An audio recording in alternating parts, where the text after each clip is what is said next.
You guys ready to come out or what?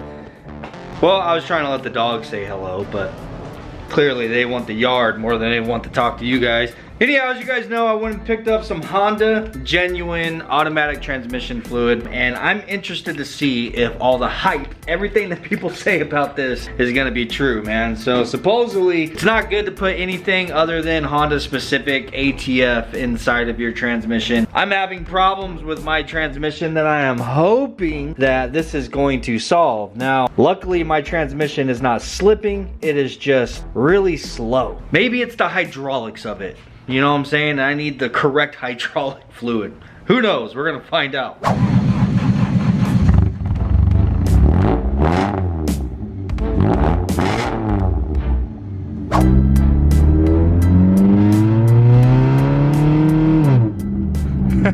See, it's actually normal whenever it's cold.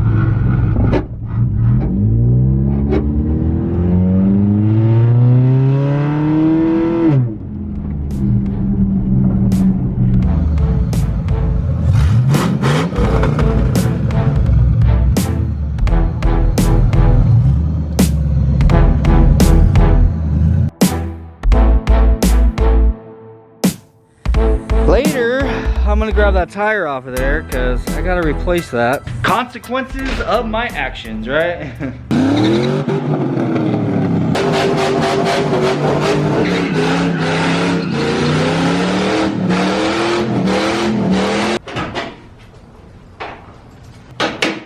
So you guys know, I see your comments, and I did see that somebody had asked in one of the videos why it is I haven't been using the quick jacks lately. Most of the stuff I've been doing recently has been easier done, just roll a jack up and lift a corner of the vehicle. But I do want to go ahead and lift the CRV up on the quick jacks today, but they are really filthy, bro. Like all this inside of here is from whenever I pressure wash the bottom of the Blazer. All this caked up shit.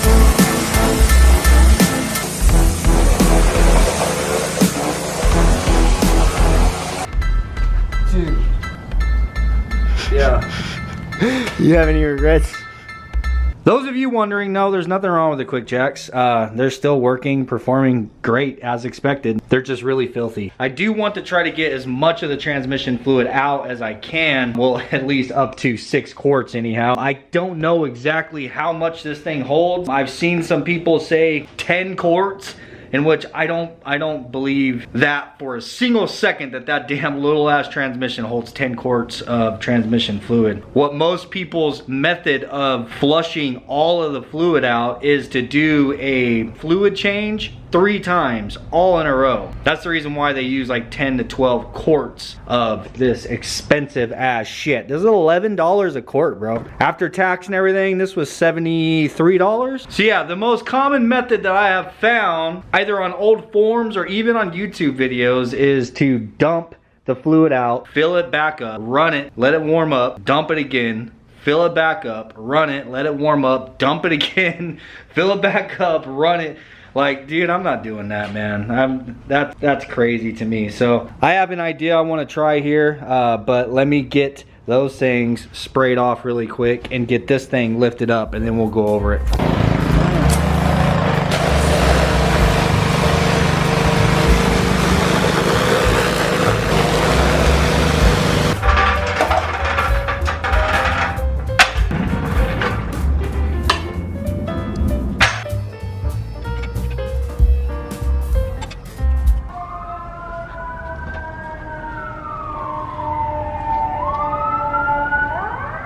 Must be another car accident. Anyhow, moving on. Now let's go ahead and dump this fluid. So I'm gonna start off with just dumping the fluid the normal way. If I can find my damn pan. Yeah, there you are, you son of a bitch. Oh my god. That was freaking tight as hell. Alright.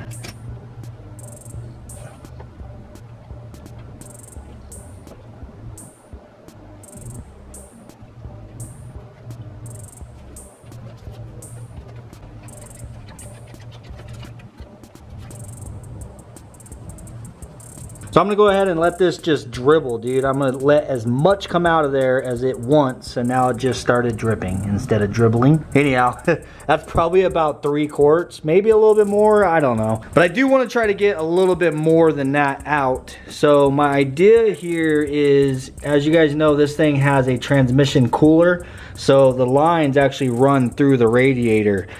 These radiators, like most automatics, have a cooler built into them, so the transmission fluid actually passes through it. I want to disconnect this return line right here, and what my idea here is, I'm going to point that line down at our catch pan, and then I want to hook another hose onto that metal portion and try to put some compressed air through it gently. I've never done this before, and I couldn't find anybody online doing this either, but if I'm being honest, this could be like really bad for the transmission. For all I know, I'm about ready to completely screw this thing up and it'll never work again. But just so you guys know, I have a whole another transmission in the backyard, another automatic all-wheel drive trans. So worst case scenario, we'll have to swap the trans out. But I want to try, like I said, to put some compressed air through there and see if we can get a little bit more of that old fluid out before we go and put this stuff in there.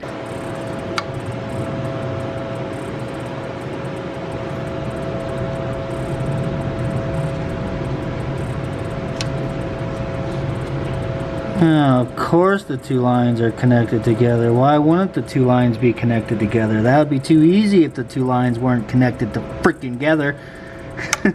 Good Lord. There's always something that's got to make things more difficult, right? Oh, that's funny. Look, I'm over here complaining. It's literally one of those type of connections that just pop off. Just like that.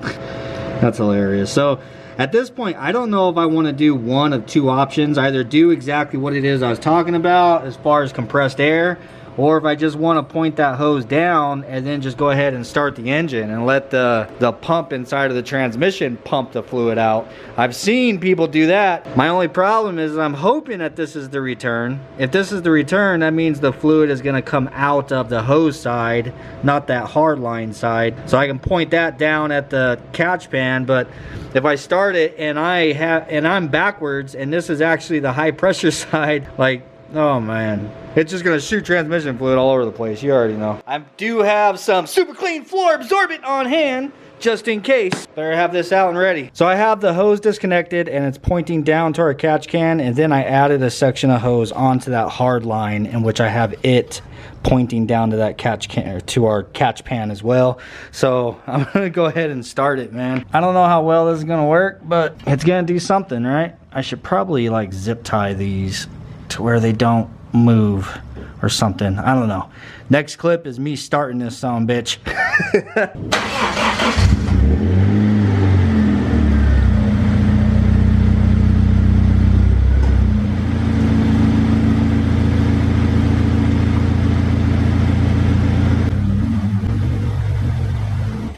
Well, we made a little bit of a mess, nothing crazy. I was kind of expecting like a ginormous puddle. It's like running down the garage, but probably got about another 1.5 quarts or so out of the transmission. Now, I have a feeling the comment section isn't gonna like what it is I just did. Something about fluid and running a pump dry inside of the transmission or something like that. I don't know. I kept an eye on it. As soon as it stopped flowing fluid out, I went and shut it off. It was probably less than a minute, you know what I'm saying? So I doubt I caused any catastrophic failure within that time or made anything worse. Hopefully I didn't. Anyhow, now I'm gonna go ahead and just kind of clean up. I think that is as much fluid as we're gonna be able to get out of there. And there is no need to fear. Super clean is here.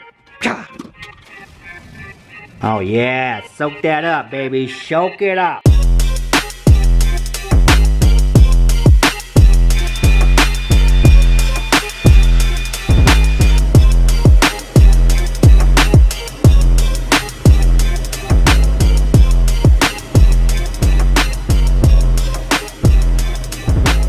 Alright, so I went ahead and put a little bit less than 4 quarts. I put about 3.5 quarts in there. Now I want to start it, let it warm up, let it come up to operating temp. We got to like shift it through the gears, let the transmission fluid work itself in, you know what I'm saying? And then we'll check it and see exactly where we're at in the dipstick. I'm sure I'm probably gonna have to add more than that. I want to be careful not to overfill it. I'm trying to get this as right as I can possibly get it.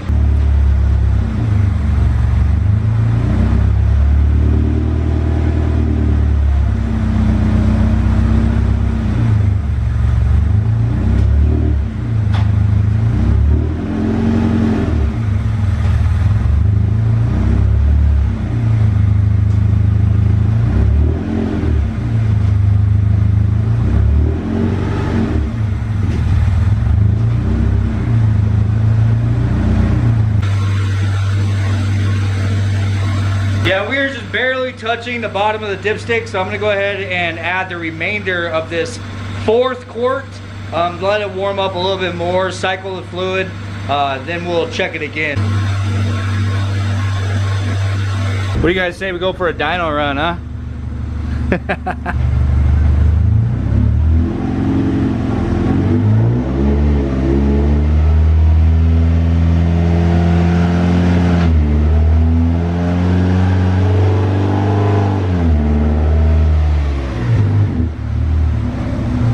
That was about 60 miles an hour. You can see it switching gears too. I think I got up to 3rd there. Here we go. Reverse. About 20 miles an hour in reverse. Drive. 1st gear, 2nd gear.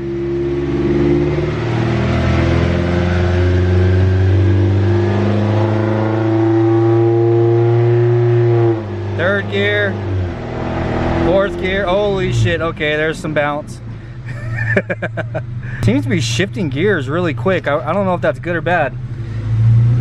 Of course, there's no like resistance from the road. All right, see where we're at. So hard to get a freaking funnel in there. Okay.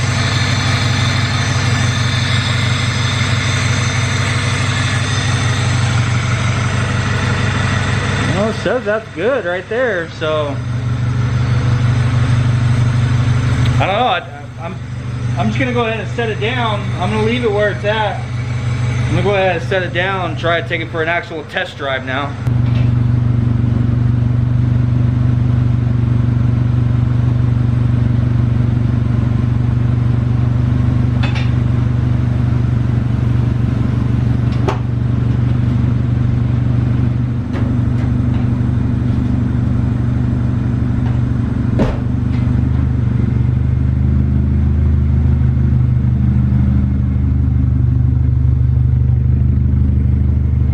You have to excuse the AC because I'm not turning that shit off. I think it's the same, bro. I can already tell just going in reverse.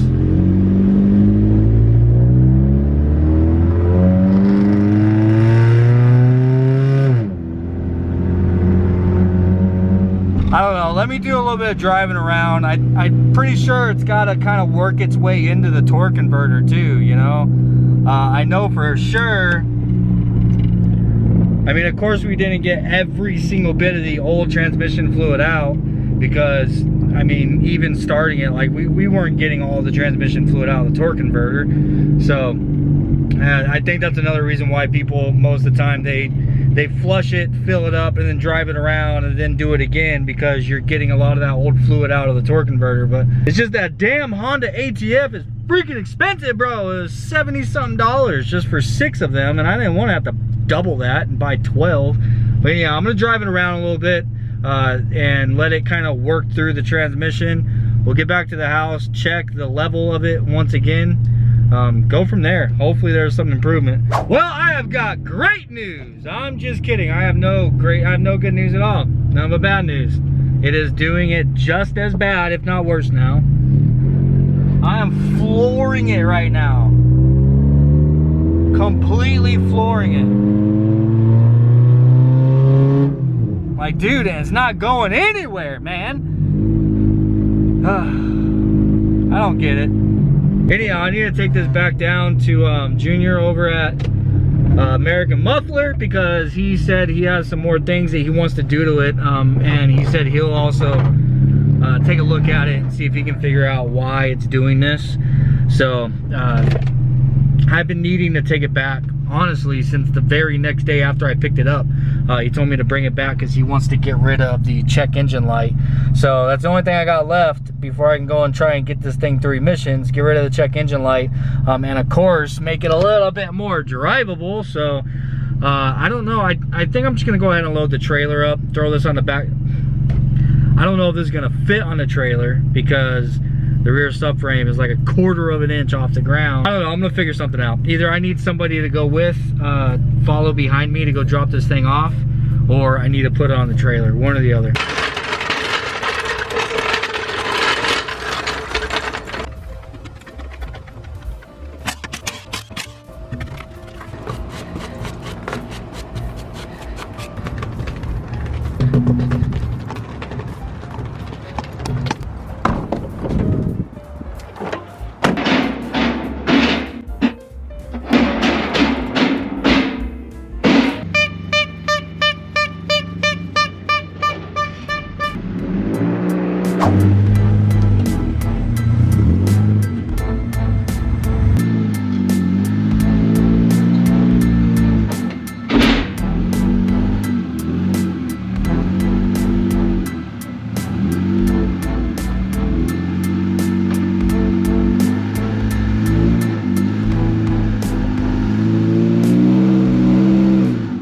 Well, I'm definitely gonna have to get some wood to put underneath the tires because it's getting high centered right in the middle, bro.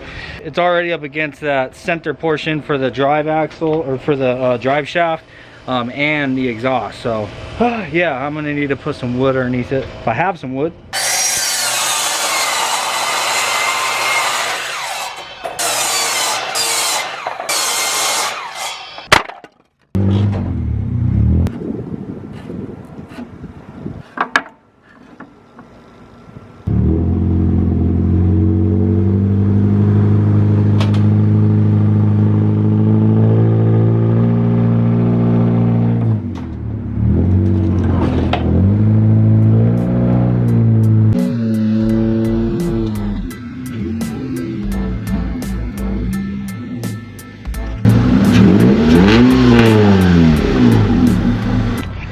Alright, finally got this thing loaded up, strapped down. I'm gonna go drop it off, American muffler, and I grabbed the tire off the Blazer so we can grab a new tire as well. While I'm out, I also need to go to Walmart and get freaking ink for my printer. I'm all out of ink.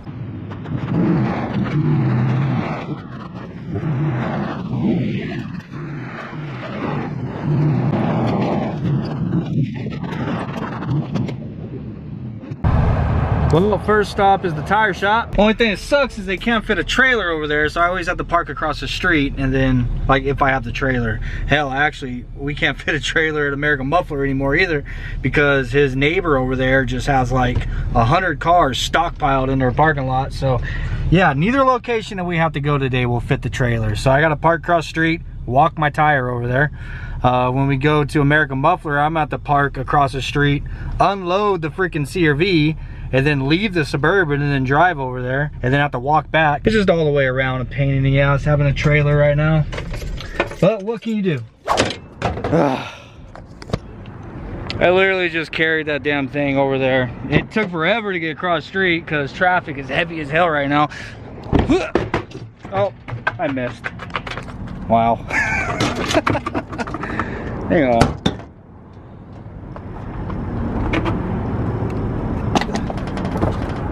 God, that tire, like, the rubber is greasy from the burnout.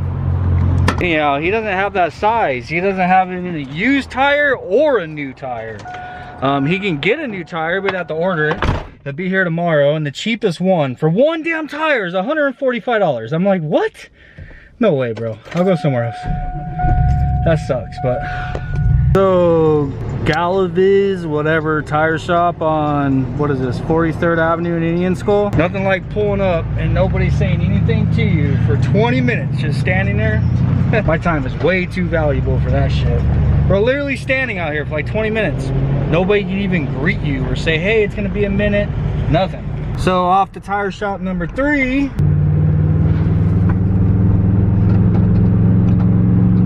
Look at that, finally found a tire.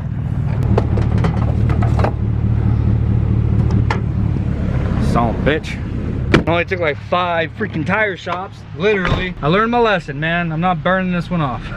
Dude, I wish I had the drone. While I was waiting for this tire to be mounted, I would have had the drone up in the air. We'd have been exploring this area a little bit. This is 27th Avenue and Bethany, bro. I actually grew up over here. Rough neighborhood. It's a lot rougher now than what it was whenever I lived here, but yeah, if I had the drone, I'd have been flying over there like messing with all the prostitutes and shit. Yeah, boy. Oh, that would have got me some viral clips. Please don't tell me this is coming to Phoenix, bro. Look at this man.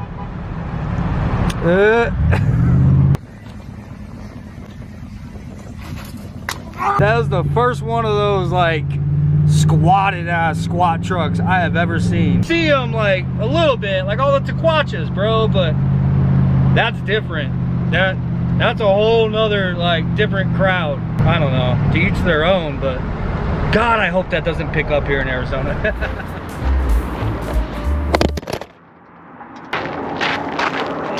You stuck really.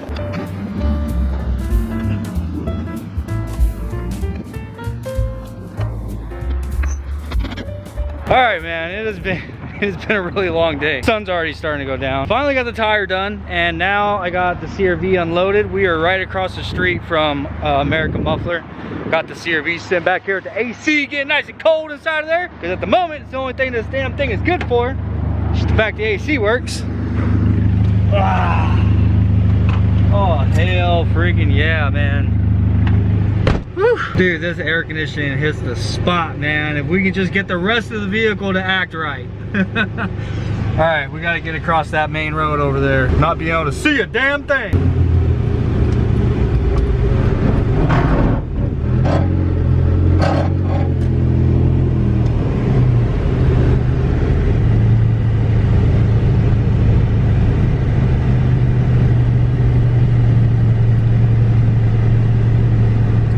CRV is dropped off, man.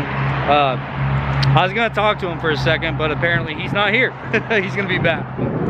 I left it with one of his co-workers. Now he's gotta get back across this damn street to the Suburban without dying.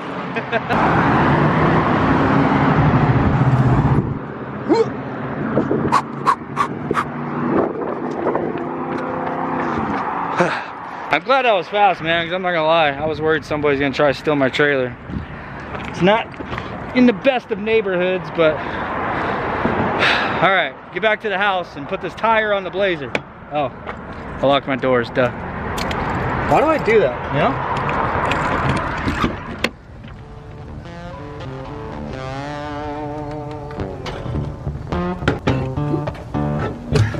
know? Actually, you know what I keep forgetting before I put this tire on?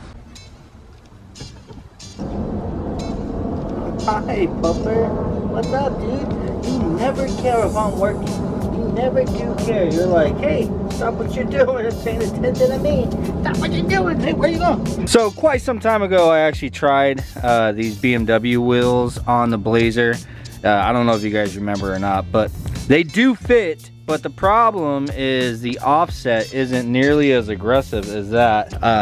They're kind of sunk, bro. So I don't know, I feel like these wheels could be a good look if they were sitting correct, but I don't know if I would want to either run a spacer, or I was thinking about flipping the lip, unbolting the barrel and just completely flipping the entire barrel. But I just don't know if that's gonna be too much offset at that point. Not to mention, will it work? Ugh, man. So in order to do that, would I put the wheel still on this side, just flipped around the other way, or would I need to put the wheel on this side? Do you know what I mean? Like, because if I had to put the actual face of the wheel on this side, then it would be sitting against the valve stem. Not to mention my valve stems are going to be on the back, which is going to make it a pain in the ass. I mean, not impossible, but a pain in the ass. I don't know, man. Put it in the comments what you think. Should I try to unbolt the barrel and flip it and then see what how it would look in that configuration? Because at the moment, I would have to run a spacer. I really don't want to run a spacer. I'd like to stay away from putting a spacer on something I'm probably gonna drive the living shit out of, you know what I'm saying? It's just one more point of failure that's possible. But anyhow, I'm gonna go ahead and throw this on. Dude, this freaking tire was a mission to find yesterday. Holy crap.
Well, got the tire mounted, got this thing cleaned up, and ran to the gas station and put some 91 in there because I just had 87 in this the entire time. I was trying to get some footage. Oh, Mr. GoPro right here doesn't like to stay recording. Bro, this thing's got a fresh battery, it's got a fresh SD card, it's got fresh everything. But for whatever reason, every time I press record, I go and sit down and I start to drive. I hear it go beep, beep, beep, beep, beep, beep, beep. Freaking a nut, like, dude, why are GoPros so damn finicky all the time, bro? It's always SD card error, overheating, battery's dead. I just put that battery in there 5 minutes ago. It was fully charged. Nah, it's dead. Well, anyhow, I got a bunch of around the house stuff I gotta do. Cleaning up mostly. I have stuff, as usual, I have stuff all over the place I need to clean up and get put away. So that's how I'm gonna spend the rest of my day. I hope you guys enjoyed this video. If you did, please do smash the like button because it helps me out tremendously. Peace, and I'll see you on the next one.